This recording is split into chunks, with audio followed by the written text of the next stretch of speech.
Y'all, I've been thinking a little bit about why channels that are centered on people who have retired are actually growing a little bit. A viewer of mine left a comment that said they had noticed that I'd picked up a few subscribers in recent weeks, and they were congratulating me, which thank you very much. I appreciated that. But it was interesting when I read that, I thought, yeah, what's up with that? Why would anybody want to watch this? And I had to think about, well, why did I watch retirement channels before I retired and even now? And I have a few thoughts about that I thought I'd share with you. Maybe it'll spur you on to start your own channel or do a few other things that would allow you to tell your story, help the next generation with things that they may be wrestling with, and find some meaning in that. So here's a few thoughts. So I wonder if one of the things is having real connection in a digital world, right? Those of us who are at retirement age or beyond remember what it was like before all of this digital connection. And I think that some of what I've found in some of the YouTube channels where people are telling their own stories is relatability. I can see myself in them. I can say, yeah, what you're sharing is meaningful and it's something I'm wrestling with also, and it's fun to see how they overcame it, or maybe what their solutions were, or that they're just sitting in the wrestle, right? It feels like we're David in the Psalms, just sitting in the wrestle. Another thing I think we find is encouragement in other people's stories. Like I said before, I think we find ways to connect. It's not about comparison, it's just connecting with other people. There is no one other person exactly like you or exactly like me, right?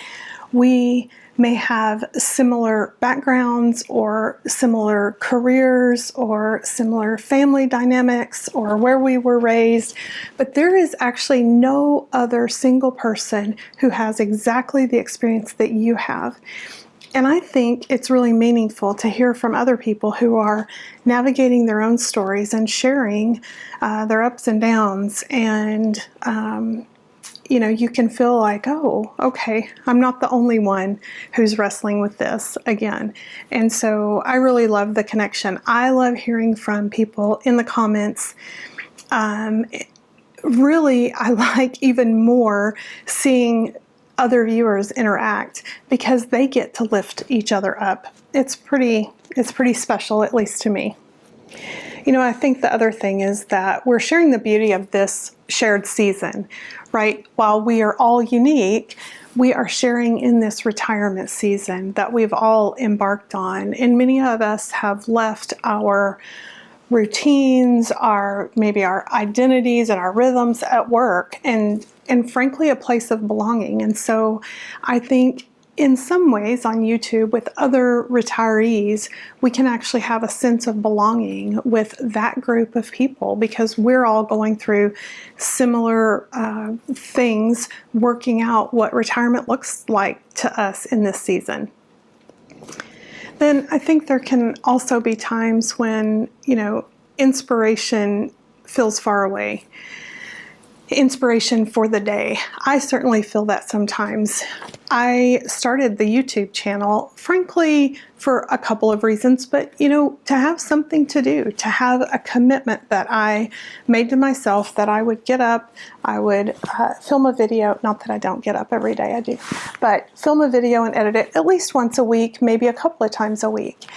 And even on days when I'm not inspired, like today, I can go on YouTube and see some other folks out there who are inspiring me to get up and take a step and walk through the day. And so I think that's another thing that some of these channels give us. So maybe that's why these retirement channels are growing. We're not looking for perfection. We really want to see someone live it out in real time. We want to see humans, see how they're experiencing life, how they're growing. And in the days of AI, I think it can be hard to see who's real and who's not. And you're likely going to be able to tell that I'm human because I make lots and lots of mistakes. I suspect over time, as I continue with this channel, my thoughts and my feelings and my perspectives will change, because isn't that what happened to us in life?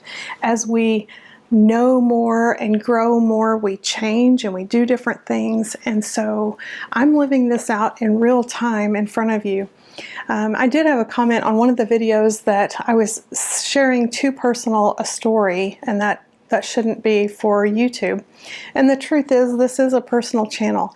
I'm working it out. I'm coaching myself. I'm hoping that it's giving you some encouragement and giving you some ideas about what you can do as you plan for retirement or move forward, or frankly, even as you're just making other life transitions, because we've all got them, right? We've got kids that move out of the house. We've got new grandkids, and what does that season look like? And we've got parents that are aging, or we've got spouses that have medical problems. There is always something new.